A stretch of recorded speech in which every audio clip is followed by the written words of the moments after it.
Thanks so much, Robin. It's lovely to be here through this initiative by the museum today. And I'm here. I'm actually coming to you from Guelph, Ontario. I'm Andrea Warnick, and I've got two of my colleagues here, Nicola Elbro and Lisa Robinson, who are both coming to you from Toronto today. And we're all children's grief therapists. And so we're grief therapists. We work with adults, we work with kids, and everybody in between. But we spend a lot of time talking to kids about difficult topics. And so anything from death through suicide, cancer, accidents, serious illnesses. And so when COVID-19 became a reality for all of us, really everywhere in the world, we realized really quickly that we wanted to help people navigate the conversations that they're having with kids about COVID-19, including young kids. We often find that young kids get pushed to the sidelines when there's a serious situation that happens in life. And we really strongly feel, and the literature strongly supports it, that it's important that even with little guys, 3 years old, 2 years old, that we're using the right language when talking to them and we're including them, but of course not dumping information on them. And so we started giving a webinar to basically anybody who would listen on how to support children and youth. And we're aware that over the past month to 6 weeks that there's been a lot of different resources that have come out there. And a lot of them are excellent. We're actually going to list a bunch of them in this presentation. The presentation, both the handout, like the PowerPoint, and the recording will actually be available for free through the museum website. All of the resources we've listed in this presentation, we've read, we've vetted. We really feel happy with the language that they've used. But one piece that we felt that was missing in a number of resources is that while there was a lot of emphasis on how to talk to kids about COVID and explain COVID-19, there wasn't as much about just supporting them emotionally through the process. And so what we're really going to be focusing on today is how to have the conversations, how to open the conversations. I imagine there's a lot of people here as professionals who support kids, a lot of people who have kids in their families. And while I know that we're a number of months into the pandemic, it is never too late to open up the conversation with the kids in your life and just ask them their understanding. You may have had a conversation with your 4-year-old niece, like 5 weeks ago, and she seemed to have really good understanding, and that might have really changed by now. So we're really hoping that a lot of people will come today with some ideas, come away from today with some ideas of how to even reopen the conversation and some strategies for supporting kids. Lisa is going to get us started today, and she's going to really talk about, how to take care of ourselves as adults and help regulate our own feelings as we're going through this before we're actually supporting the kids in our lives. And I just want to acknowledge that I think there is such a wide range of experiences related to the pandemic right now and to social distancing. I do know there's some things out there referring to we're all going through a grief process and everything else right now. And, it never totally sits well with me. I think some people are absolutely grieving. Some people are grieving their former lives. Some people are grieving. They've got people who are ill or at risk of dying or who have died right now. And so are, again, absolutely grieving. We've got some people in the horrific situations of having to be home, in abusive situations and in situations that aren't safe for them. But there's also a lot of people who are experiencing different things right now. And I know even in doing my counseling sessions and everything, some people are really struggling and some people aren't. And some of the kids in our practice are having a really hard time. And some are welcoming the break from the busyness of our everyday life and maybe more time in with their family members and everything else. Some families are really struggling financially right now, and others aren't. So I think that it's, we are conscious that there's a really wide range of experiences through all of this right now. And we're hoping that, the strategies that we give you will be applicable to a number of those experiences. So once Lisa sort of addresses how to care for ourselves as adults, I will go into how to talk to kids about COVID, what kind of language to use, different things to address with them. And Nicola, towards the end, will be talking about how to help them really navigate their emotions, different strategies. And while we're talking specific to COVID-19 today, so many of these strategies are equally applicable when kids are going through any type of difficult situation in their life. We will have a Q&A at the end as well, but we'll keep a pulse on questions as they're coming through. And I know Robin was saying a lot of people were saying hi and everything, so we want to say a big hello back to everybody who's joining us today. So with no further ado, I am going to pass over to my colleague, Lisa Robinson, to get us started. Awesome. Thanks so much, Andrea. Yes, as Andrea said, I am Lisa and I'm a grief therapist. I work primarily with children and teens. And with that, have a lot of tough conversations on the regular, process a lot of emotions, and definitely have to think about myself and how do I support myself in having these hard conversations. It's the whole idea that we hear if you travel on a plane and they're explaining if the air pressure changes in the cabin, we need to make sure that we're putting on our own oxygen mask first so that we can best support those around us. And I think that that's a really good analogy for why we're kicking off this presentation, this webinar with actually talking about checking in with yourself. And I think when we check in with ourselves, we're often, when we're about to go into a hard conversation, we might be asking, like, where do I even start? How do I bring up this topic, or how do I bring this topic up again? We kind of touched on it when COVID first came out, and I don't want to upset the children in my life that I care about by continuously bringing it up. And I had a interesting conversation with one of my clients where they told me, like, oh, all the adults are trying to talk to me about COVID-19 and I don't want to talk about it anymore. It's too much. And I said, I hear that. It is. We're talking about it a lot, but I do just want to make sure that that you understand what it means. And as we kind of talked about that, what they shared with me is that they'd heard that COVID can come into your body and infect you through your mouth, and they knew that they sleep with their mouth open, and so they were feeling pretty afraid to sleep because they felt that if they slept, their mouth would be open and they themselves could catch COVID-19. And so we talked about how it can be really hard to have these hard conversations, but sometimes actually the story that we're creating for ourselves is way scarier than the truth, because in actuality, my client was very safe to be sleeping in their own house where their family was practicing physical distancing. So just understanding why maybe we're feeling a little bit worried to start this conversation, or even why children themselves might be hesitant to have this conversation. And there's, of course, the where do I even start? And then when we really go a little bit deeper with that, we're looking at barriers. So what sort of barriers exist for you around having this tough conversation? And I think that if we take a moment to investigate this with ourselves, of course, with compassion and understanding, we can often come up with some really similar things across the board. So, of course, we're afraid of saying the wrong thing. And this fear might actually be heightened in having a conversation about COVID-19 because there is a lot of false information out there, or a lot of unknowns. And just recognizing that it's okay. If we say the wrong thing, we just go back and we have the conversation again and we say, listen, what I knew before, that's actually changed as we've learned more. We might also feel very afraid of taking away hope for the kids in our lives or the people in our lives. And there's a balance, right? We don't want to be over the top positive in a way that's not actually based in reality. So just making sure that we're finding that balance of supporting kids in having the information that they need and creating hope that's grounded in reality, rather than just saying everything's going to be okay, nothing bad's going to happen.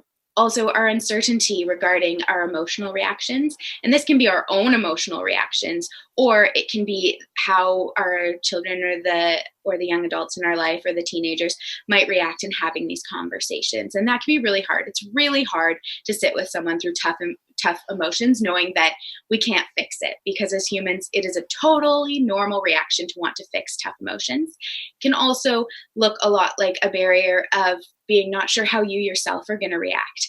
And I find for myself when I'm processing my own feelings about a tough situation, I probably have less of an overt emotional reaction than when I am faced with telling someone else and seeing their reaction. And when I'm telling them, I often find that my emotional reaction will be heightened. And of course, being worried about or concerned about increasing worries for the children in our lives. But much like the story about my client, actually, if we're not giving kids the full information or as much information and facts as we can, obviously with a little bit of a caveat of allowing them to lead the conversation, which Nicola will touch on a little bit more, we want to make sure we're giving them the information so that they're not filling in the gaps with what might actually be a story that creates more worries than are necessary with the actual situation. So when we think about all of these barriers, it really can send us into this state of discomfort and even starting to think about having the conversation or revisiting the conversation about COVID. And this is when I would encourage you to check in with yourself. And we have a pretty good model. You might have seen this before, to kind of just gauge where you might be at. And you'll see on your screen that we have a circle with comfort, a circle with stretch, and a circle with panic. And what these mean, these are different zones that we might find ourselves in as we're moving through life, as we're tackling new situations, whatever it might be. And when we find ourselves in our comfort zone, this is going through an experience that we feel very safe in. We know we have the tools and skills to manage whatever happens. We've probably actually done this a lot, this exact situation, or something very, very similar. And so we feel in a very calm, capable, confident state. When we're moving into something that's a little bit newer, we might find ourselves in a stretch zone. So this often comes from experiencing a situation where we have the tools and skills to deal with whatever might happen, and we feel confident in that. But this might be a novel situation, like we haven't applied these tools and skills before, like we might have in a situation where we'd find ourselves in the comfort zone. This might feel like butterflies in our stomach, sweaty palms, nervousness, but not nervousness that feels overwhelming or causes you to feel like you cannot go through with whatever you might need or want to do in the situation. It almost is like an activator for performing for a lot of people, get that adrenaline going, so to speak. And then if we are moving into the panic zone, this might exist in a situation where we don't know what skills and tools we need to be able to move through this situation. The potential outcome risks feel too high for what we feel capable of. And this feels not like that performative nervousness. It feels like, holy, I can't do this. You might be going into a shutdown state or really going into a place of really high anxiety where your thoughts are totally foggy or you can't organize anything. Your heart might be racing. You might be getting really sweaty and might be feeling nauseous, any of these things in your body. And I think just checking in with yourself around the zone that you might fall into is really important. Of course, we don't live our lives in our comfort zone all the time. And part of having tough conversations is becoming comfortable with what is uncomfortable for us. But you generally are not going to be able to engage in a truly compassionate and caring way with the children that you care about when you're having tough conversations if you're in your panic zone, because actually our thinking, cognitive problem solving part of our brain isn't engaged then. So it's hard to maintain some sort of emotional regulation ourselves and remind ourselves that we're safe and we're okay. So if you were to be kind of having this check-in with yourself and you realized, oh, I'm moving into my panic zone, perhaps in the moment when you're engaging in the conversation or even in thinking about it, there are some skills and tools that you can use to help bring yourself back to your stretch zone. And these all live within grounding and mindfulness practices. And the reason that grounding and mindfulness practices are so effective when we find ourselves going into a heightened emotional state are that they keep our rational and thinking part of our brain engaged. This is the part of the brain that can actually say to us, hey, you're feeling nervous right now, you're feeling scared, but what we know is in this moment, you are safe. And that's the part that we need to tap into, because all of our fears and anxieties, they live in the past and the future. And so if we can bring ourselves back to the here and now and remind ourselves that we are safe for this moment in this conversation, then that is a really great starting point to bring yourself back from moving into that more panic state.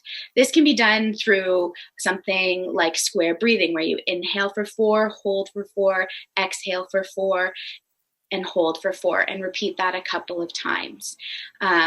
This also allows us to engage not only in self-regulation, so regulating our own emotional and sensory responses and physiological responses, but also in co-regulation, so in teaching and regulating with the child that we're having, or children we're having a conversation with.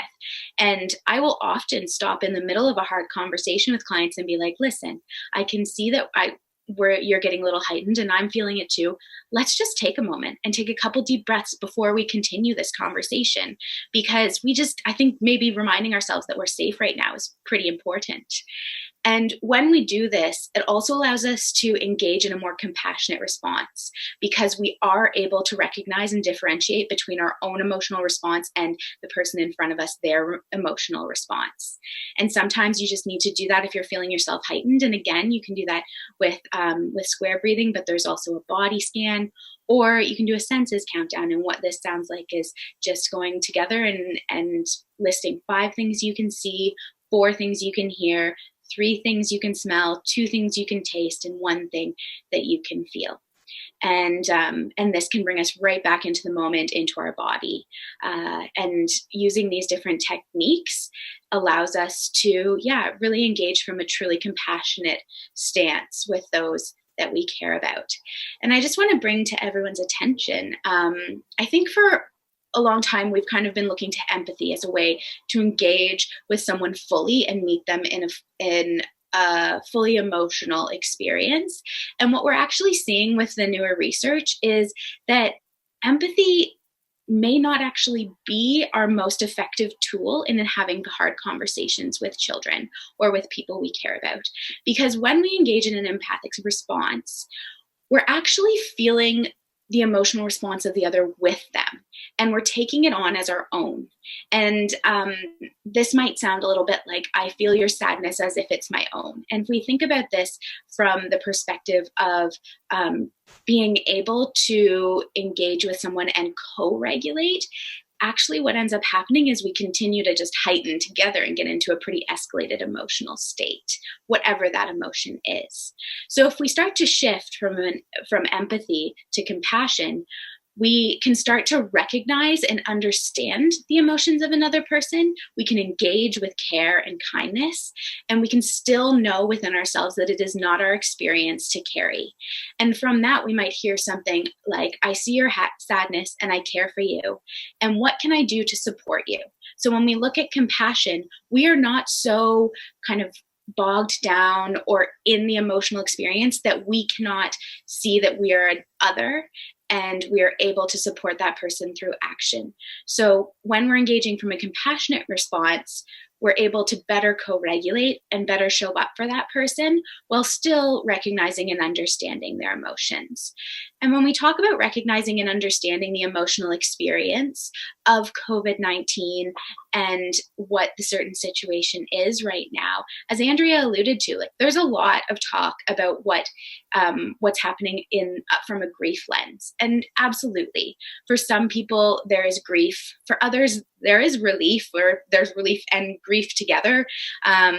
But I think that sometimes when we just remind ourselves that, hey, a lot has changed, and a lot of what might have felt quote unquote normal before no longer does. And for kids, this often feels and shows up like grief. For ourselves as well, in applying a self-compassionate response, just recognizing and naming this experience for ourselves. When we talk to kids about grief, it's all the different thoughts and feelings that occur when we experience a big loss in life. Differentiating, of course, the loss of being able to see your friends at school from the loss of having someone in your life die. And I think that's an important differentiation, because there is some talk about kind of grief of those who are grieving the death of someone in their life, that becoming a bit invisible with all of the talk of grief around COVID-19. So just knowing that that's likely a different emotional experience. But when we think about this from the lens of grief, we can recognize that maybe that anger that we see, or the confusion, or this feeling of helplessness or loneliness, maybe that's coming from a place of grief during this experience for children and ourselves. And sometimes what we need to do is name what's happening for ourselves, and that can bring a lot of relief and a lot of deeper understanding and an ability to engage from a more compassionate response, not only with those around us, but with ourselves. So just recognizing that, and Nicola's going to talk a little bit more about the importance of naming what's our own emotional experience to tame it. But for now, I will turn it over to Andrea to talk a little bit more about how to have these conversations and using the language that makes sense for the people that we care about. Thanks so much, Lisa. I always think that in life in general, we should take the opportunity to teach kids what the word grief means, that it can be thoughts as well as feelings, and do that brainstorm of all the different things, like helping kids identify what their own grief feelings are. And again, while it's not the case for everybody, there are a lot of people who are experiencing grief through this pandemic. And this, really does offer a time and opportunity to teach kids what it means. And just knowing that it's going to help them at some point in their life. By virtue of being human, they are going to grieve sometime if they're not now. And it is just good to know what that word means. So I'm going to get us started in terms of how we have the conversation, or a conversation, about COVID-19. But I do want to emphasize the fact that this is not a one-off conversation, much the way if we're talking to kids about a cancer diagnosis in the family, it's never just a one-time conversation. It's opening the conversation. And I generally say, as a general guiding principle, it's the job of us as adults to take the lead in opening the conversation, and then we let kids lead us in terms of how much information they want. So we're not dumping more information on them than they do want, but we are checking out their understanding and things like that. And this is just an example of one way to open the conversation. You've probably heard lots of people talking about COVID-19. I'm wondering what you understand about it. I also ask kids, is there anything to you that seems really confusing about COVID-19? This is a great book called A Kid's Book About COVID-19. It's a wonderful series of kid's books. And the COVID-19 one is entirely free. So it is one of the links in our resources at the end of this presentation. And you can download it. And they've been sort of updating it as we go and everything. But I thought it did a really good job of just walking kids through with pictures and text about what COVID actually is. And so basically, we want to explain as well that, what is a virus? COVID-19 is a virus. It's a type of germ that people catch from one another. When people are sick with a virus, we call it an infection. So really just breaking down the understanding for kids, of the different words that are being used. I love this too, actually breaking out like what COVID-19 means. I know we were well in before I realized that it broke out to coronavirus disease 2019. Talking to kids about, it's a brand new virus. It's a type of coronavirus.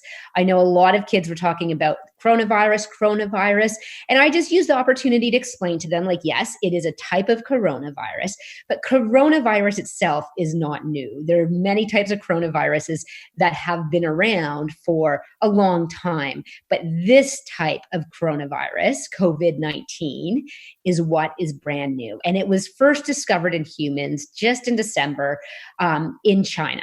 And I like to emphasize for kids too that, China had a lot of cases and a lot of, as we have many places in the world, that they're actually in a place right now where they're sort of able to loosen up the restrictions, and people from China, scientists, epidemiologists, are helping people from around the world now by sharing what they've learned about COVID-19 to help everybody else navigate COVID-19 as well. So I do want to just acknowledge our colleague, Dr. Susan Woolhouse. Susan is a family physician in Toronto. And some of the times when we give this webinar, actually a lot of the times, like she'd be a part of it with us. And some of these are slides that she made. And this one in the middle, I love. A friend of hers actually did this with their 3-year-old daughter. And quite often in our practice, we spend a lot of time with kids making Play-Doh into cancer cells or, all kinds of things to help kids understand in more concrete ways what they're dealing with in their life. And there's all kinds of way to do this with COVID. And I think this is a beautiful example of being creative and having some fun with it with kids. And, one of the important things to teach kids is like, okay, so why is everybody so worried about this? Right? And that's where it's just helping them understand. It's because it's such a new virus. We have no immunity, right? So our bodies don't have the tools to fight it off. And that's why it's really spreading quickly throughout the world. There isn't a cure or vaccine, but there's a ton of people. And this is where in any situation, whether it's the horrific massacre that's happened in Nova Scotia, I always, when kids are overhearing these things, want to emphasize, it's actually a beautiful Dr. or Mr. Rogers quote where I'm going to paraphrase it, but essentially he was saying, look for the helpers. Whenever there's anything really hard happening, look for the helpers. And certainly there's always more helpers than anything else. And this is with COVID-19. There are so many people working really, really hard around the clock to try to find a cure and to try to find a vaccine. And interestingly, part of what is challenging about COVID-19 is that many people can have COVID-19 and may not even have any symptoms at all, or might have really mild symptoms, right? And which overall is good news because we don't want people to get sick, but it also makes it a little bit tricky because it means that people can seem well and pass on the virus to other people, even if they're not sick. And that's why we've really got to be careful. I know there's tons of kids who cannot be with grandparents right now and things like that and are really, really missing them. And I think it's just really important to help make sure that kids understand why they can't be with their grandparents right now. And it's a way of helping and making sure less people get COVID-19. And it's also why we're emphasizing all the time, wash your hands. I was watching the CNN special recently with Sesame Street on COVID-19 with my 4-year-old. And they did a great job on sort of driving home to like wash your hands and saying happy birthday twice and things like that. So some really great stuff out there. So in terms of some of the symptoms of COVID-19, again, not everybody shows symptoms. Fever, cough, trouble breathing. I like to emphasize to kids, listen, even if somebody in your life gets COVID-19, most people don't need to see a doctor. Most people are actually, even though we don't have a cure or a vaccine, most people are going to recover on their own. Not a lot of people need to go to the hospital, but sometimes that does happen, and a bunch of the people who go to the hospital will get better because there's a lot of medicines to help support them while they have COVID-19. And most of those people will leave the hospital. But unfortunately, and we want to be honest with kids about this, some people with COVID-19 do get really sick and some people do die. And we really encourage when we're talking about death and dying with kids, call it that. Don't use euphemisms, passed away, gone to heaven, things like that. It's really important just to be emphasizing that, using the D word will help kids understand what we're talking about. Whereas when we try to shroud it with what might feel like softer language and very well attended can make it really confusing for kids. I also like to talk to kids about what is a pandemic. A lot of kids are hearing that word, and just being able to talk about pandemic means the disease has spread all around the world. So to countries all around the world, and also using that as an opportunity to talk to kids about it's not just here in Canada or the United States or any specific country where we're having to stay home with our families and things like that. Or people who are on the front lines are having to work even more than they normally would. But this is actually stuff that is happening all around the world right now. I also find, the word state of emergency can be really alarming for kids. And so just explaining that it's something that is declared by a government, when we're concerned about the health and safety of a community, right? And so in a lot of places, this can happen when there's a war or large scale conflict, natural disasters. seniors. And of course, right now, the situation being health emergencies such as COVID-19. So there's many places in the world where kids are going to be more familiar with that language. Here in Canada, not so much. And so it's really important to help them understand what it is. And because again, it can sound very alarming, but at the end of the day, it's to help keep people safe, right? And that's why we can't go to parks, we can't go to schools and restaurants and play with our friends right now. Now, the 4 C's are something that Nicola, Lisa, and all the people that we work with talk about a lot in terms of, when kids have had somebody with a serious illness or children have their own illness or somebody's died in their life. And we find that these are very applicable in terms of COVID-19 as well, just as a way to sort of guide through aspects of the conversation. So one of the big things that kids are often grappling with is, did I cause this? And that's where it's important to explain this is not the fault of any one person, any one country. There's nothing the child did to cause this. Right? Then there's the question, though, which is more tricky. I mean, usually in our practice, we're spending a lot of time explaining to kids, you did not cause the Parkinson's, you did not cause the ALS or the experience of depression or the cancer, and you can't catch those things either. And this is where it is more difficult with COVID-19. And absolutely, we can catch it, right? And so, and again, we might not even know somebody has COVID-19, but it's something that gets spread in droplets, and so if somebody has coughed on something or sneezed on something and then we touch it, we can get it. And the virus has to get into our body through our eyes, our nose, our mouth, which is why a lot of adults are spending a lot of time right now saying, don't touch your face, wash your hands, et cetera, right? And this is where you can have some fun with kids. I mean, kids love talking about snot and germs and things like that. Again, you can use Play-Doh, plasticine to do these things, but just showing them, this is all so abstract for kids. And so it can really help whether you're just drawing something on a paper or you're actually using Play-Doh or whatever it is to make COVID-19 or to show them how it actually gets spread can be really, really helpful. And then some pictures as well, just about, cover your cough, sneeze into your sleeve, all of those things can be really helpful. So I really like that we've moved from the idea of social isolating to physical distancing, because the goal right now is not to be isolated. And certainly people are finding a lot of creative ways of continuing to be social and to connect with one another. But we do need to be physically distanced from people who aren't in our immediate family. And when I say family, I'm talking about anybody a child is living with. And just again, emphasizing that we are being asked to do that to keep people safe. So we can really empower kids to help them understand that by them staying home, with the people in their immediate space, that they're actually really helping. This is what they're doing to help, because so many people are feeling incredibly helpless right now. And then really breaking out what physical distancing means, right? Staying home as much as possible, not going on play dates. You can play outside. We still want to get fresh air.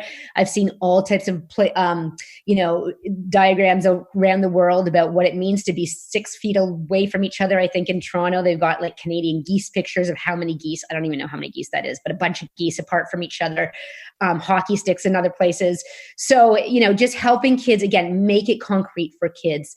Let them know where they can go. What can we do instead of kisses and hugs, waves, things like that, and how important it is that we're really being careful about not visiting and spending time with people who are sick or have underlying illnesses, and who are elderly as well. And then it comes to the cure it. Can I cure this? And this is where kids have incredible imaginations. One of the books that I hope to have time to write one day will be about all the things kids have told me in my practice about how they caused the cancer or the illness or the death in their family, how they were responsible for it in some way, how they could have cured it if they had just, behaved more or whatever the situation is.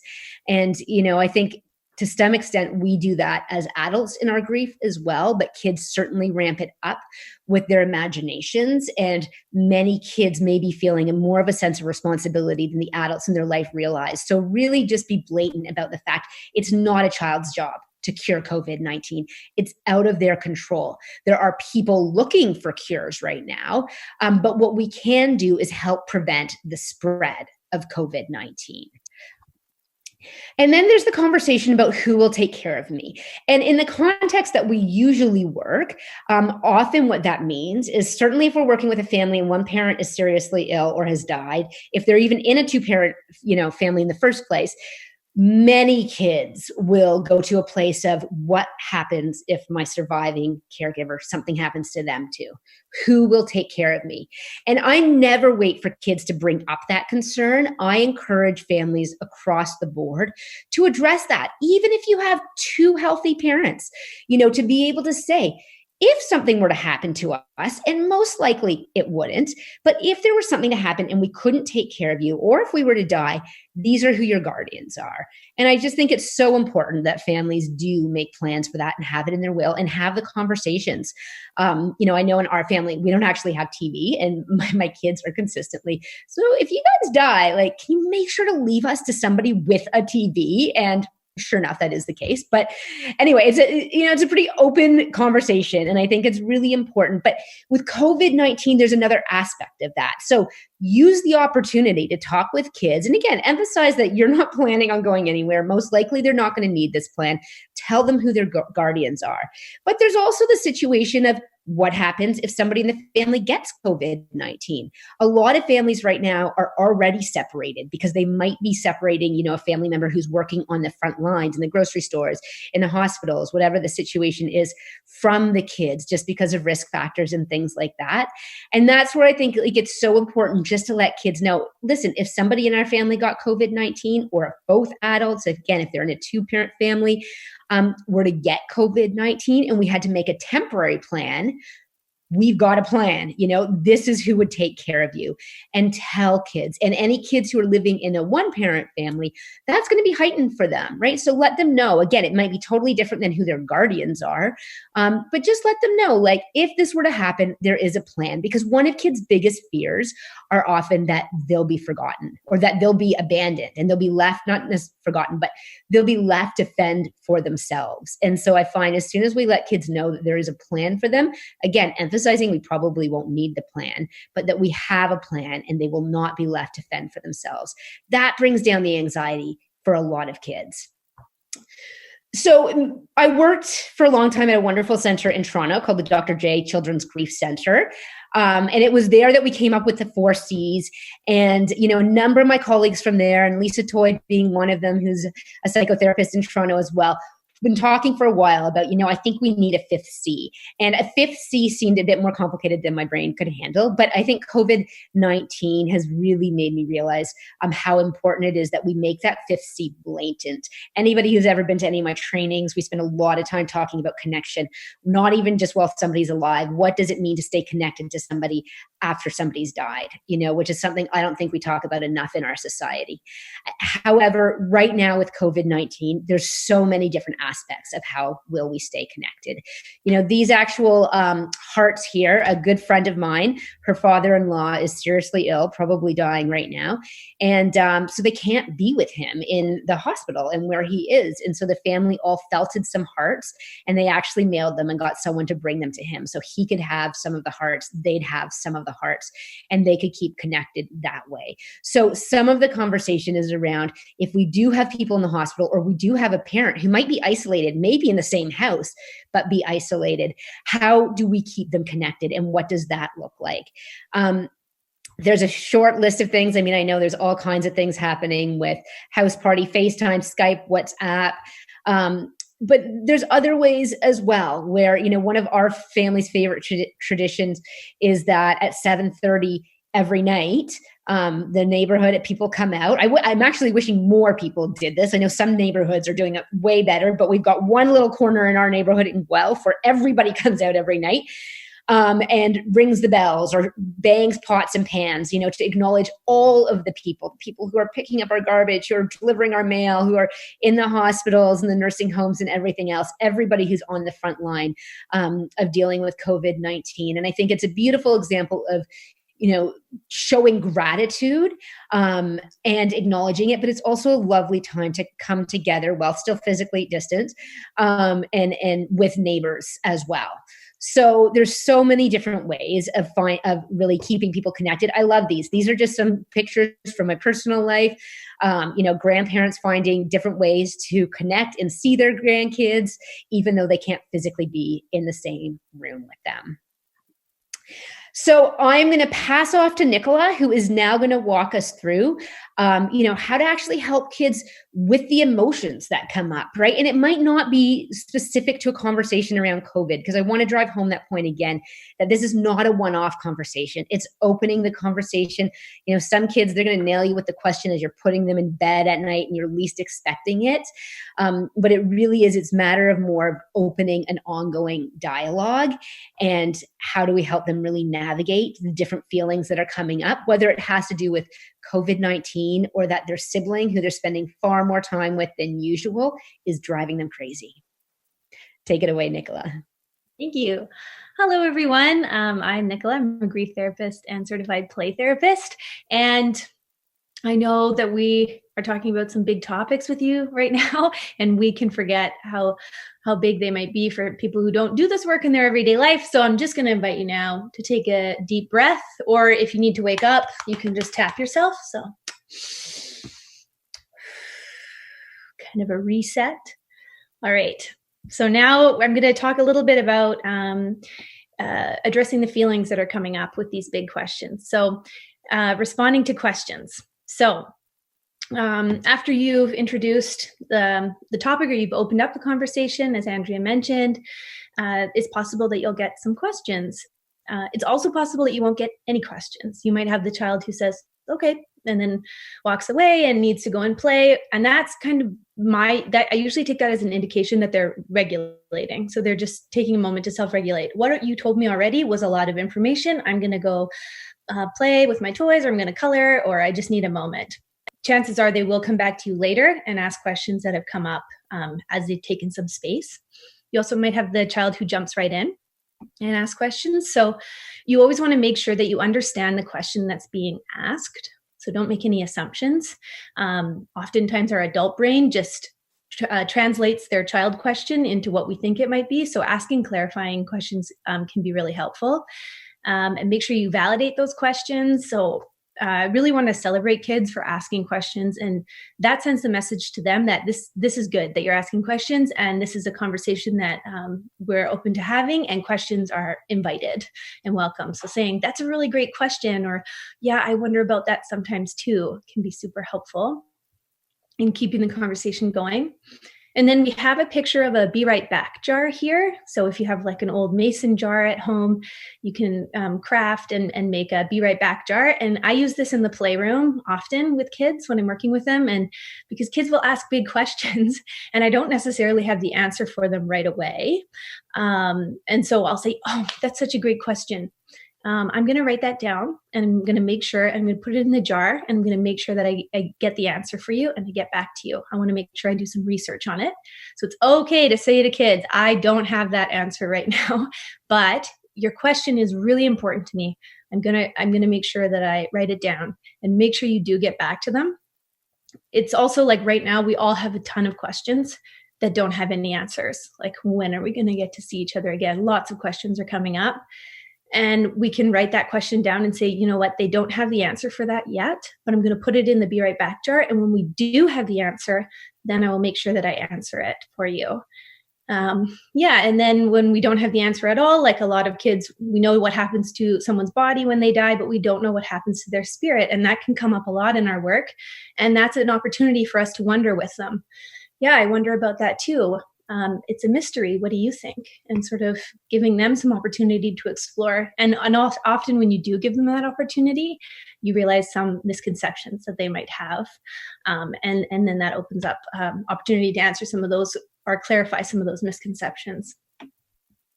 So here we've got the roadblocks to communication, and these, and just be gentle with yourself as you're reading through these. These come up for advising, giving solutions. I would put like, you just need to wash your hands in there. So, but if these may come up for you all the time, like people always want to say these global statements of everything will be okay. It's just sort of like automatic for a lot of people. It is for me. It's been an undoing in this work for me to have to like go back. So just be gentle with yourself about this, because it obviously is coming from a place of love and wanting to comfort. But what happens is it shuts down the conversation. We risk shutting down the conversation without acknowledging the big feelings that are coming up with it. So you just want to make sure that you're just noticing when a child is asking the question, or when you're having the conversation, I can see you're feeling really sad right now, and just sitting with them in that sadness and telling them that that's okay. Whatever's coming up in terms of feelings, you just want to make sure you're acknowledging. And so here's a little critters book, and many of you will be familiar. I love them. Someone just made a little edit here, and I love it. I wanted to cry, so I did. I was brave and sad. That just is like a small edit, and just letting kids know you can be both. You can be brave, and you can also feel sad at the same time.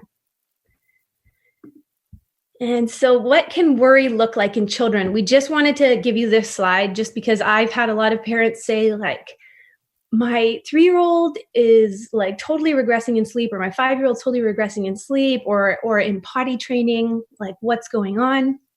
And so worry can actually show up in physical ways, like tummy aches, headaches, sleep disturbances, irritability, showing up in me like that, hyperactivity, anger. In play therapy, I see a lot of death play. And I think that is because as adults, we always want to shut the death play down. So, we don't play like that, or we don't say kill, or we don't, and we shut it down, but we don't necessarily explain why, or we don't sort of explore that play with them in a safe way. And so when they get to see the play therapist, it's like death play the whole time, because they know that I'm going to go there with them. So you might see that coming up more right now at home, or with kids that you're working with online. And I say, just go there safely with them. It's a brave, bold move on your part, but to just go into it with them, it often we see some of those misconceptions come up, or they just get a chance to sort of process all the big things that are going on.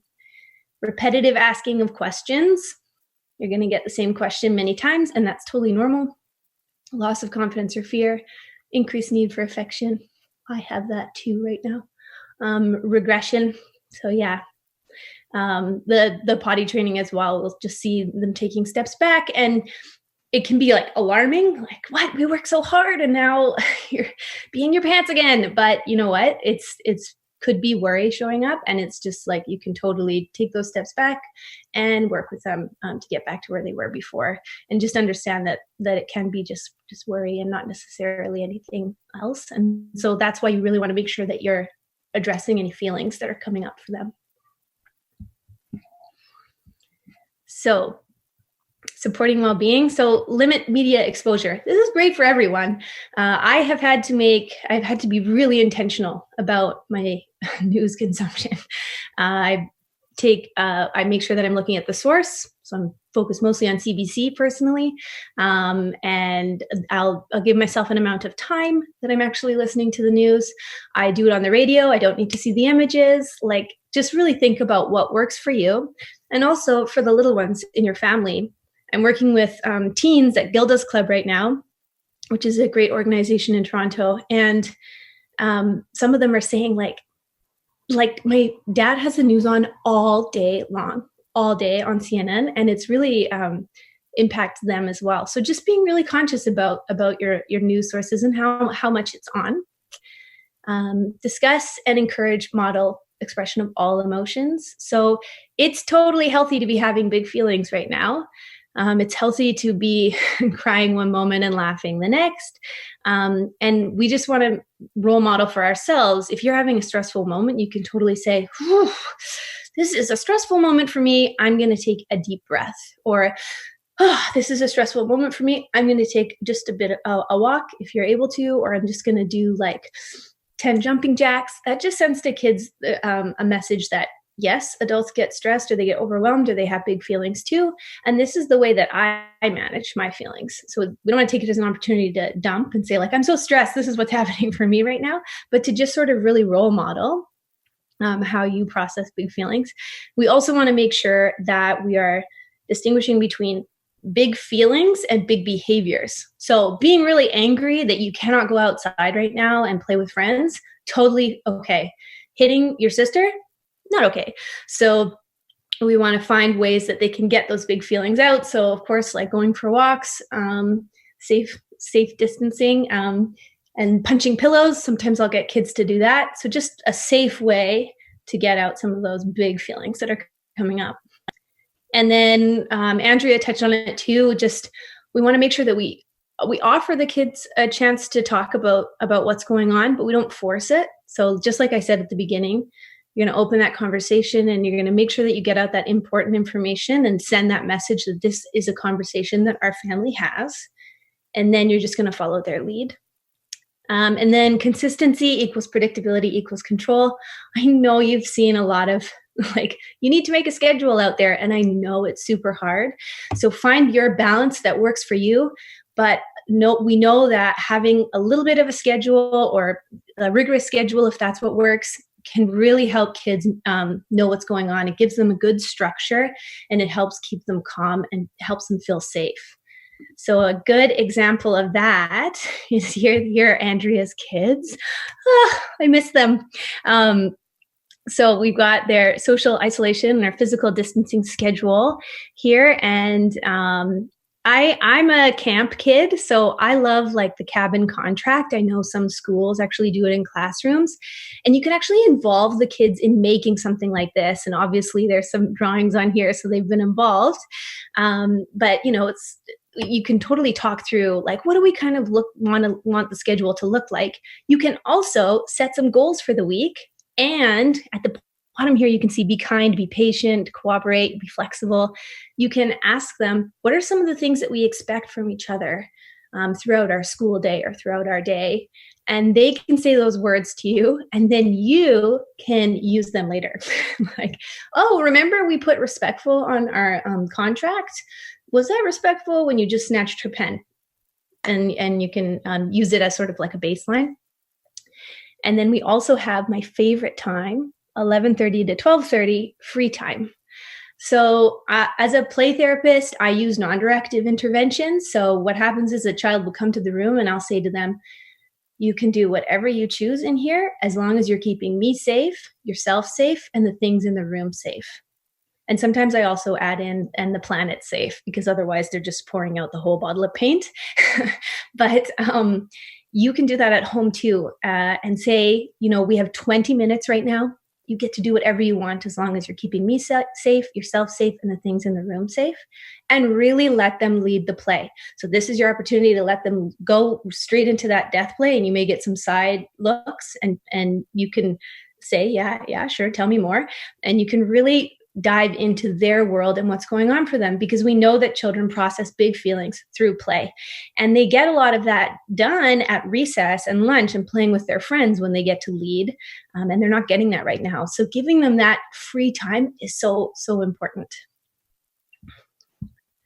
Here is a directive intervention that I use sometimes, and it's from the wonderful Dr. Daniel Seigel. He wrote The Whole Brain Child, which is a short and easy read.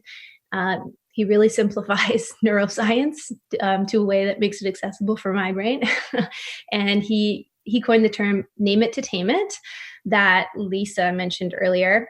And he also made this hand model of the brain. So some of you will be familiar with it. It's getting some popularity out there. I'm just going to take you through how I explain it to children. So the hand model of the brain really explains name it to tame it. And I'll show you how. So if you can put your hand up like this. This is an interactive part of the webinar. Put your thumb over like that and your fingers. And so I'll say to kids, this is what your brain looks like inside your head. So right here up front, we have the prefrontal cortex, pretty big word, but they're just the problem solvers. So say it was cold outside and you needed to go outside, your problem solvers would tell you you need to put on what? They'll say jacket or boots or mittens. I say, yes, that's right. So these guys are really smart, and they solve problems for you. If we flip them up, underneath, we find our thumb. Inside our brain, it's called our amygdala, which is a funny word. And our amygdala is in charge of the danger center.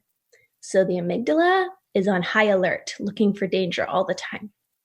How is the amygdala helpful? Okay, well, if we were sitting in the playroom and we were just playing along and I said, smells like smoke. Oh, well, let's keep playing. And then I touched the door handle. I said, ooh, that's a hot door handle. Oh, well, let's keep playing. The kids will say, it's a fire, it's a fire. And I say, yes, that's right. So the amygdala has smelt the fire and it's popped out and it said, alert, alert, we need to get out of here. And the amygdala is sending messages to your body to get you out of the building. And so it might increase your heart rate. It might make your brain feel a little bit fuzzy or focused on one thing, which is getting out of the room. It might make your tummy feel a little bit sick. So he's sending all these messages down to your body. Danger, danger, we need to get out. And that is when the amygdala is super helpful, when we're actually in danger. What if we were sitting at the table and your brother snatched your granola bar? The amygdala can be a little bit stupid sometimes and does not know the difference between the danger of a fire and the danger of your brother taking your granola bar. And the amygdala will pop out and it will say, danger, danger, brother took our granola bar. This is the worst thing that's ever happened. You should kick him. And the problem solvers have flipped way back because they're like, whoa, what's with that guy? So they're not even engaged anymore. They're way back. And this guy's now running the show and he's telling you to do things like kick brother, even though you're not in danger, right? And so we'll talk about big problems versus medium problems versus small problems. And I'll say, is brother taking your granola bar a big problem, a medium problem, or a small? And they'll say, small. I'll say, yeah, we're not really in danger, are we? No. They say, so we just need to watch this guy. Sometimes he's super helpful. And then other times he starts to pop out and we go, wait a minute. This isn't a time where I need you to pop out, actually. I'm going to go take some deep breaths, and you can start sort of brainstorming with them ways that help them feel better when this guy starts to pop out and the problem solvers start to go away. So it can be like jumping jacks, punching a pillow, taking deep breaths. Some kids really want to do something more physical when they're feeling agitated, and some kids might take more to taking deep breaths.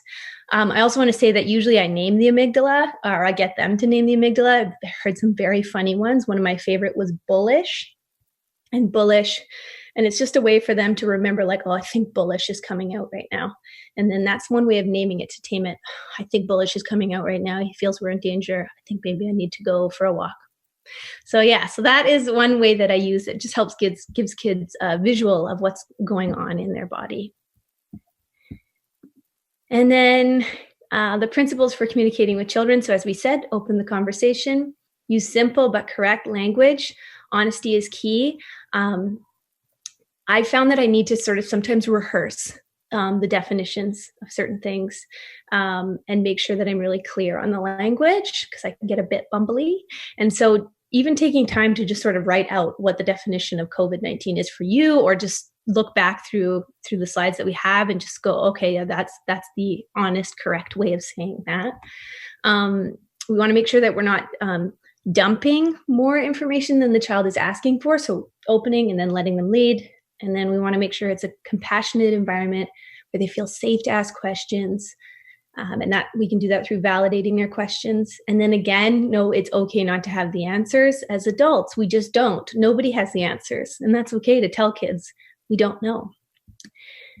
And then finally, what you can really do here is you can bear witness to to what's going on for them. So one of the most valuable tools you have is to just listen, is to just sit with them, connect with them, and hear what they have to say. As Andrea said, we know there are a wide range of experiences going on for people, and some people aren't able to connect with their kids in the way that they want to be right now. Some of you are connecting with your kids way more than usual.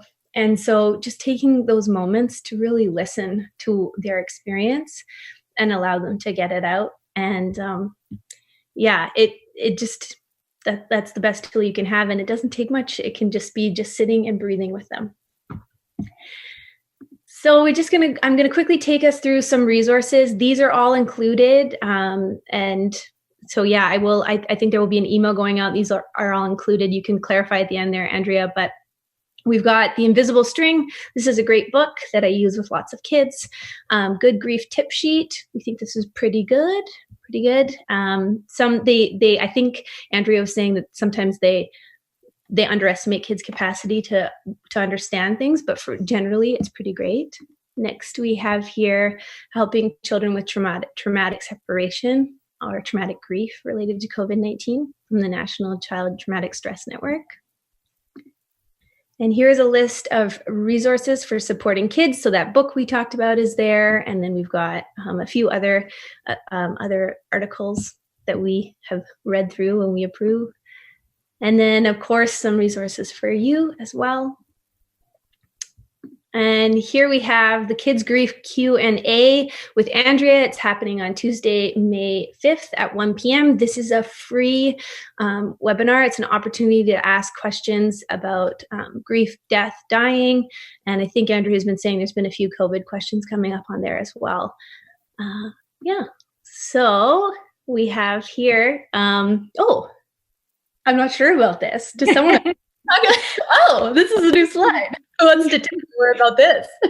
Sorry, I just snuck that in yesterday. But basically saying that the museum is doing tons of stuff to bring basically the awesome program that they usually do in person right to you at your home right now. And so that's actually, I don't think we're going to send an email out with all the resources, but this whole recording as well as the slides will be available at the museum website. So if you've missed it or you think somebody else in your life, would really like to experience it or whatever else, go to the museum, and that's where you'll get the resources and everything. And yeah, Nicola, I just want to follow up too. So that resource on funerals and pandemics, exactly what Nicola said. I think that they underestimate a little bit what young kids can understand. But that aside, it is a fabulous resource. They've talked about all kinds of ways of like actually doing memorials and actually like still doing funeral rituals and the importance of, even if we have to hold off in doing different ceremonies until we can gather again, that, there are still things that we could do at home. And I highly encourage that. Finding rituals, finding ways at home to be able to, acknowledge that someone's died. There's a great, Kath Porter just did a great daily podcast in New York Times on a really cool story, well, sad and cool story, but about a minister in New Brunswick, I believe, whose wife died in the midst of COVID, and this incredible online ceremony they did that really met everybody's needs to be able to connect, even though it was in a very different way, and grieve her. So I think we're going to see more and more of that. But I know as well, the Lighthouse Center in Oakville has a great tip sheet on, staying connected when people are separated or people are dying right now and things like that. So there are good resources out there. You just always want to read them and really make sure that they resonate with you before sharing them with a child in your life. So that pretty much brings us to the end of our content. Really right now, we're just going to open up for a Q&A. Any questions that people have, please send them through and we are happy to answer them. I know, I think we're going to get somebody from the museum to come back on who can actually, because we can't actually see. There's Robin. We can't actually see the Facebook feed right now. And so we will be able to watch it later. I know there's a bunch of comments that have come through and everything. So thank you so much, everyone. But Robin will be able to read any questions that come up or wonderings or clarifications that people have. And we're happy for it to be specific to COVID. But if there's something that we've said that sparks, a question or a thought about something else related to supporting a child in a difficult situation, feel free to throw that in as well. Robin, are you seeing anything on your end? Not yet. Just keep in mind there's a bit of a delay between the live stream and the Zoom. So I'll just give it a minute or two for us to receive any questions from the viewers. Yeah, and while we do that, I'm just going to put, we've put sort of our team's information here, but I also just want to share, this is one of my favorite quotes by Dr. Wendy Harpham, which I think really encapsulates so much of what we've talked about in this webinar, and also the work that we do with kids who are grieving, usually illnesses or deaths that have happened in their life or are happening. And that is, the greatest gift you can give your children is not protection from change, loss, pain, or stress, but the confidence and tools to cope and grow with all that life has to offer them. And I think that really speaks to the concept that Nicola was talking about bearing witness. And I find as adults, often when people come to us, they're like, okay, how do I talk to my children about this? What language do I use? What language do I not use? But often what I find people end up struggling with the most is not so much the languaging, right? Once you know to get rid of the euphemisms, call it what it is, call it cancer. Don't just say mommy's sick, call it COVID-19. It's pretty easy once people know that that's actually a better approach for kids. And there's all kinds of literature. Like if people are looking for literature on supporting grieving kids, feel free to throw that into the chat box and we will point you in the right direction. But I actually think the more challenging piece for adults is that piece of bearing witness, right? Of seeing kids have a really difficult time. Kids might be grieving or just really frustrated, and knowing that your job is not to, swoop in and distract or, use any of Elizabeth Costin's roadblocks to communications, but to actually make space for the emotion that's coming up and bear witness. And really, it's a capacity building thing to teach kids that our feelings can be this big and we can survive them.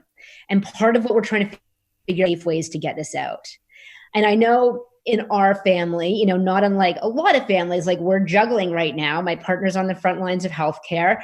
I run my own business and I've got kids at home all of the time now.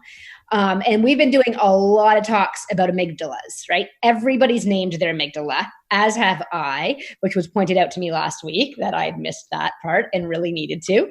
And we're really, we're doing a bit of homeschooling, but we're doing a lot of working on emotional regulation right now, all of us.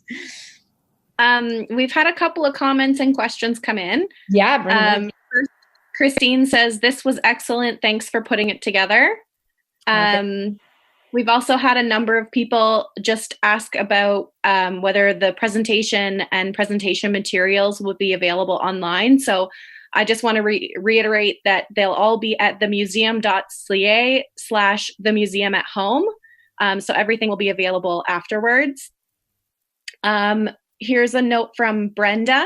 She says, not sure if you've seen this resource before. My sister, Jennifer Davis, has created a game called Exit Matters that helps people to process their feelings about death and their wishes about advanced care planning. She has another game, Bucket List, to help younger children to think about how they want to live their lives. She is local to KW and has been holding some games online. Oh, it's amazing. I feel like I've made, what was the first one, Robin? Exit Strategy? Exit Matters. Exit Matters. That's probably much better than Exit Strategies. So no, I feel like that I've heard of it, but that is really great to know about. Great resource for people to know about. Because we really encourage talking about having these conversations early, and it is really, it is good to know. I feel like the discourse, the public discourse, even prior to the pandemic that we're in, is really opening up much more around death and dying and the importance of having the conversations. And of course, everyone on our team feels very strongly about making sure that kids are a part of that as well. So I love knowing that she has a version for kids. Thank you. I have a question from Katrina. Do you have any recommendations for dealing with larger groups of children who will be returning to a classroom or daycare center after the pandemic? Nicola or Lisa, either of you guys want to jump in on that? I think the first thing is really just acknowledging that a lot has changed and we're all coming back to a situation, or we're starting a new situation with new people who have all experienced it in different ways. And I always go back to, I think Nicola spoke about camp contract or behavior contract, and just kind of revisiting and setting expectations and the tone for entering into that space and that environment again, and attending to the emotional needs at that time. Yeah, one exercise that we use at Giltis Club that's great. I don't know who did it, but I'm sure you've seen it. There's you just split the paper in half and you say, this was my life before, and we do a cancer diagnosis, but for this, it could be, this was my life before COVID-19, or this was school before COVID-19, and then have an opportunity to draw a picture on the other side. This is school after, and it's a great way they can share, they can talk about how things have changed, and it just brings it all to the surface, like, yeah, this has changed for all of us, and it opens that conversation. So I really like that exercise, and I find kids find it really accessible. So, and I think it's so important to just acknowledge. I mean, this is a huge event that the vast majority of humans alive now have never lived through before. And I know we've had some questions recently of people running groups and stuff who've said that they've resumed online groups, but none of the kids are really talking about COVID-19. And we've really encouraged them, like, take the lead. Don't expect kids to open up that conversation. Let them know, hey guys, like, this is a pretty big situation. You know, I'm wondering what it's been like for you. What's the hardest part? But I'm always asking too, are there some good things? And there's a lot of good things that kids, you know, are finding and reflecting on and stuff as well. So I love that question. And I think it's great too. You know, don't act as though nothing's happened once we're getting kids back into bigger groups and stuff. Acknowledge it. And then, you know, as Nicola and Lisa said, like, have some fun with it, right? A comment from Katrina. She says, thank you so much. I found this so helpful for my students and my own children. I was very impressed by all of the speakers. Excellent job. Oh, thanks, Katrina. And Brenda says, another Mr. Rogers quote, if it is mentionable, it is manageable. Yeah, so good. I just read one of his, I guess not biographies, but a biography on him. And yeah, I didn't realize how much he'd actually studied child psychology until reading the book. And it makes so much more sense now. But I think that there's so much that he did that is very applicable to when kids are going through hard situations globally or in their personal life. And a lot of the families we're working with are navigating both right now, you know, and I love that, you know, if it's mentionable, it's manageable. If there are any other questions, please feel free to post them on the Facebook. We'll stick around for another couple of minutes in case anyone else has any more questions. But just to mention again, the presentation materials will be available online at themuseum.ca/themuseumathome.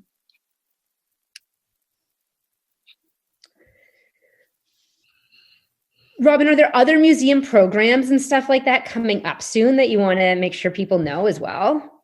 Yeah, we're doing quite a bit of programming online right now. This evening we have Casey, the sous chef from Bima's Warung in Kitchener, who will be doing a cooking session called Casey's Pantry. And then every Wednesday at 11 a.m., we'll be doing kids programming. So a variety of crafts or science experiments you can try out at home. And in the evening, fun activities for adults. That's great. Yeah, we have a wine tasting night coming up, a cocktails class. We'll be doing a live painting competition in a couple of weeks as well that we're really excited about. Just showcase all of the incredible talent that's in our region. That's so cool. Cheryl says, thank you so much. That's great. Our pleasure. You know, I do encourage people that, you know, one of the things that is coming out of this time, as is, you know, all the programs that Robin was just talking about, a lot of organizations have been really innovative. You know, I know for us as therapists, we've had to learn how to do everything online. And some of our therapists, like Nicola, are working with younger kids than others. And so there are more challenges at different age groups. But one of the things that I think is really been beneficial of so many programs going online, certainly in the grief world, is that the vast majority of people across Canada, and I'm going to venture to say probably the US, do not have access to high quality grief support. There's very few free programs available. Southern Ontario actually has a number of free programs, the Hummingbirds Center, Bereaved Families of Ontario, Lighthouse, Dr. J. I mean, there's a lot of really cool programs that are free. But, even with the free programming, from a social justice perspective, many people who need grief support for themselves or their kids, it's very difficult to get there sometimes. And I know, as Nicola mentioned, Gilda's, who we work closely with, they've moved their teen group online. I know the Nightingale Center here in Guelph has also moved its groups online. Suicide Survivor Support in Toronto has moved its groups online, and may have for homicide support as well. And I just think this is actually going to open things up for people who may never have previously, because of where they lived or they just couldn't get into centers or things like that, have access to these programs and services. They may for the first time actually get access to these things. So if you do know people who, are grieving because there's been a death or any sort of situation they've been struggling with in their lives, I do encourage you to look and see if local programming may now be available.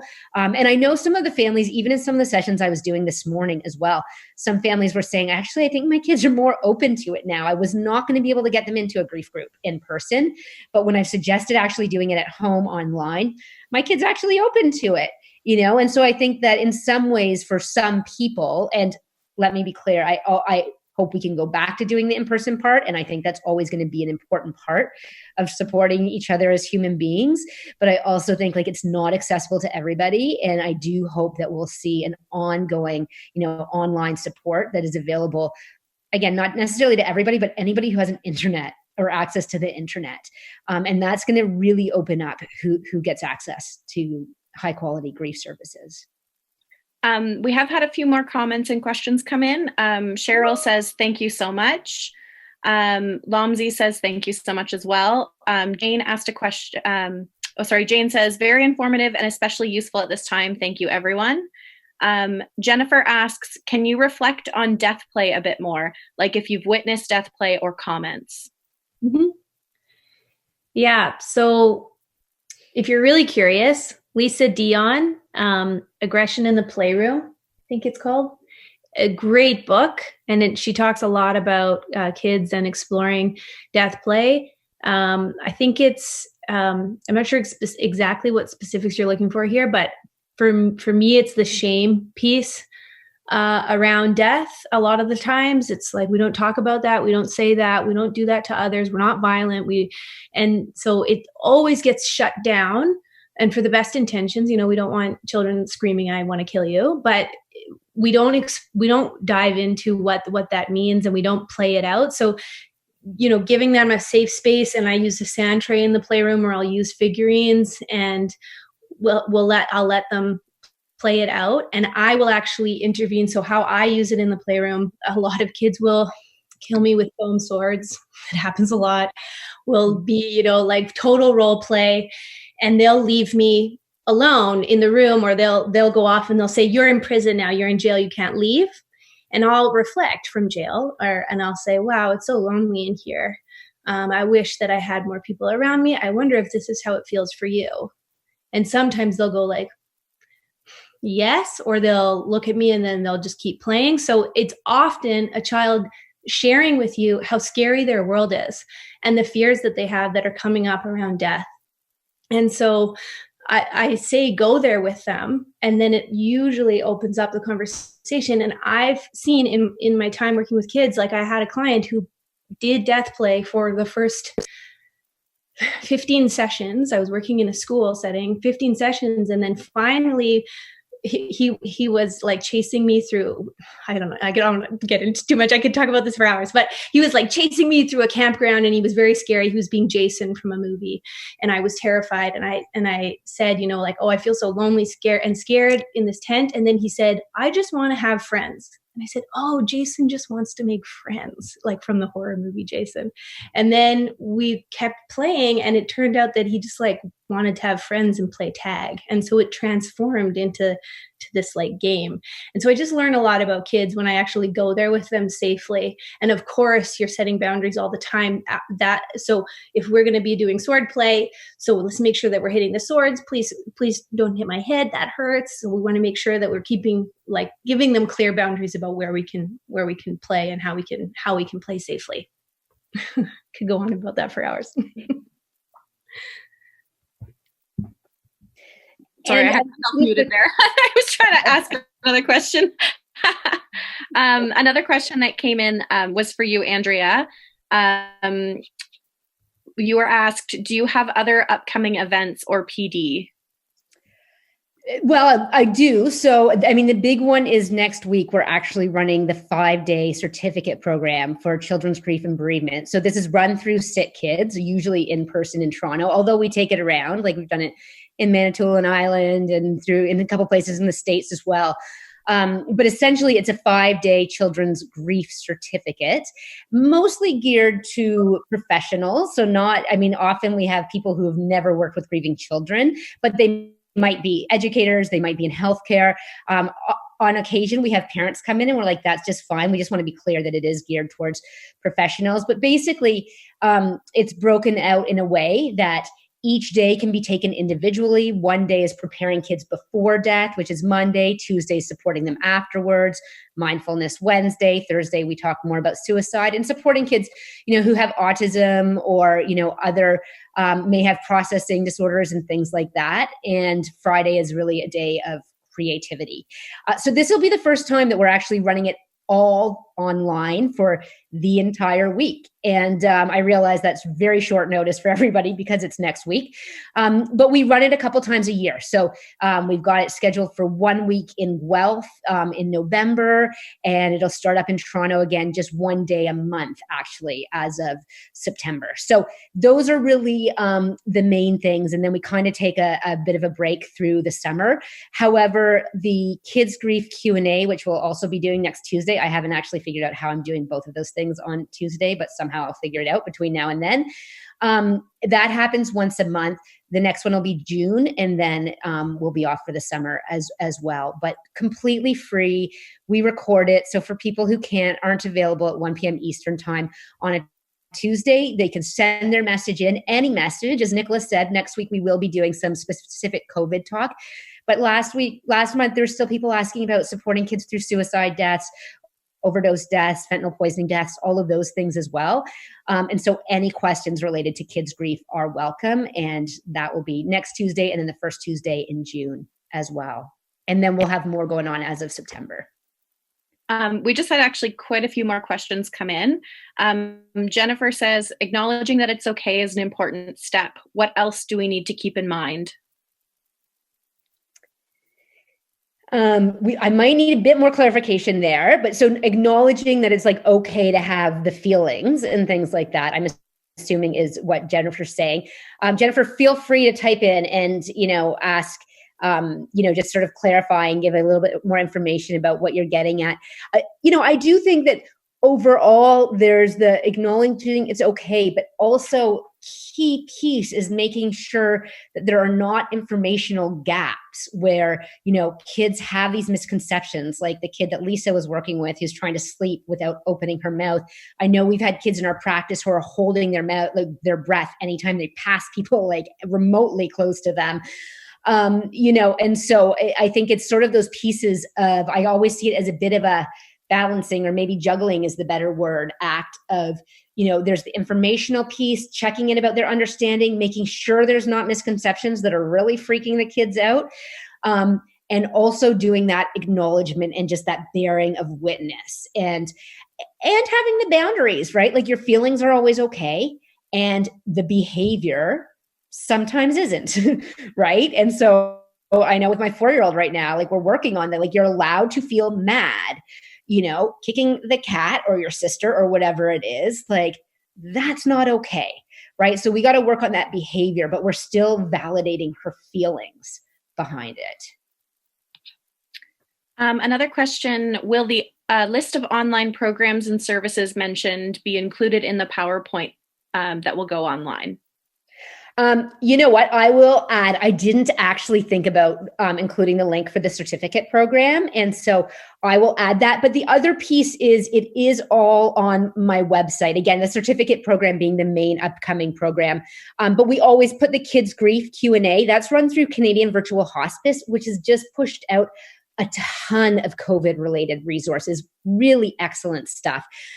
They've also got Ask a Professional, which is just only open to Canadians, but you can also ask a question. Like if you have a question about supporting anyone who's grieving, and it could be medical questions, the kids' grief questions come to me, medical questions go to a nurse or a doctor, but it's totally free to Canadians. And like you type in there, you type your question, and within 3 business days, you're going to get a confidential response from one of us on the Canadian Virtual Hospice team. So certainly any of the resources or the programs I'm involved in, you can find on the website, www.andreawarnick.com.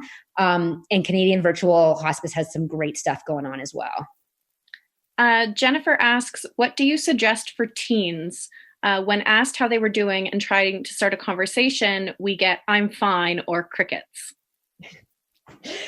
Yeah, and I mean, this is such a challenge because I was doing a session this morning and we were talking about, the parent was saying, like, usually in our car is where we have the most conversations with my teen. And we were kind of sort of brainstorming some ways of recreating that, where you may not be in the car driving anywhere, but maybe you're working on a puzzle or some sort of like going for a little hike or whatever, where you're both staring straight ahead and not necessarily eye to eye and shutting down conversation. Lisa does a ton of stuff with teens. Any thoughts on that, Lisa? Yeah, I think teens want to engage and have a conversation, right? So I'll often start with like something that has happened in the world. And rather than asking, how are you doing? Yeah, they're going to say fine. Talking about like, did you see this thing on Instagram or TikTok or Twitter?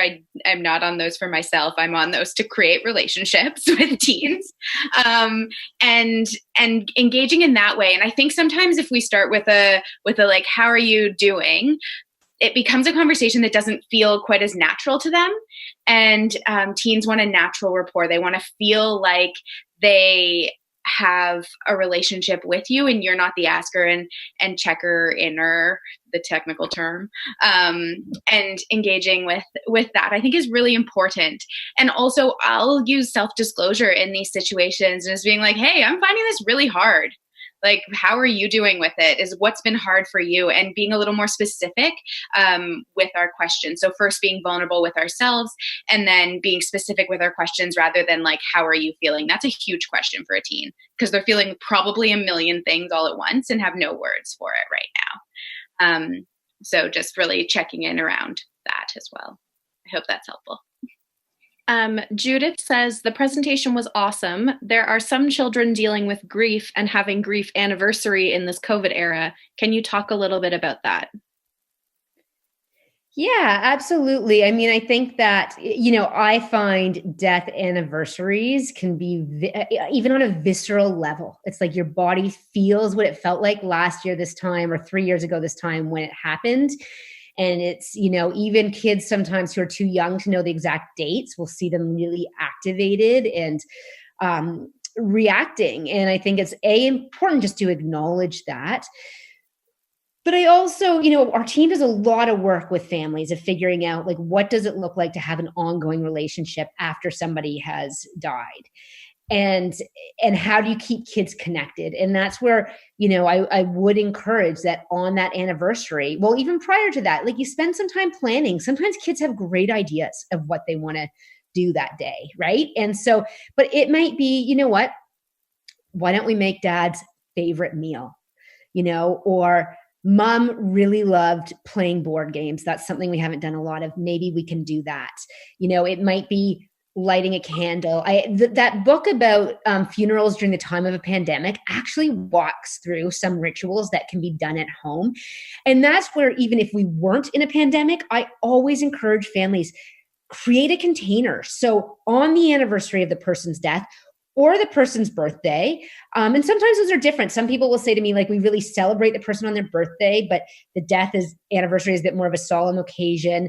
And it's whatever works for this family, but I do include like create rituals, kind of tweak it and figure out over the years what works best for you. But the hope is that, 16 years down the line, that it will create some guidance for the kids that, okay, it's my dad's birthday coming up.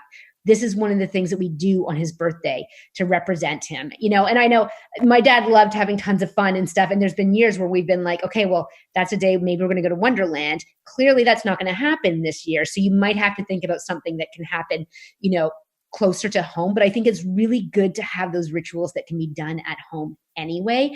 And I would include kids in the decision-making process about what that actually looks like. That was great. Thank you so much. We're through all the questions. So I just want to say a huge thank you from the museum to all three of you for speaking on what's definitely a challenging topic for a lot of people right now. And I definitely hope that all the viewers check out the amazing resources that will be available on our website. Thanks so much, everyone, for taking the time to be here with us today.